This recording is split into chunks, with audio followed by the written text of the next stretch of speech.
Assalomu alaykum. Bugun sizlarga shunday ovqat bilan keldim. Bugun Ramazonning 9-kuni baklajonni yaxshi ko'radiganlar uchun dimmaza retseptlardan birini hozir sizlar bilan tayyorlaymiz.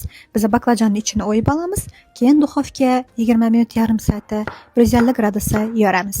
İçini alohida to'g'rab olamiz. Qozonimizga yog'imizni solamiz, farshimizni solamiz, piyozlarimizni solib dimlab pishiramiz. Alohida yana yog'ni solib turib kartoshkalarimizni qo'rib olamiz.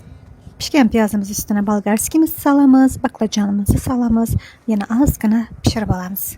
Sosimizni tayyorlab olamiz, mazziqqina pomidorimiz üstüne tomatini solamiz, tuz karaburchimizni solamiz, keyin suvimizni solib yaxshilab aralashtirib olamiz.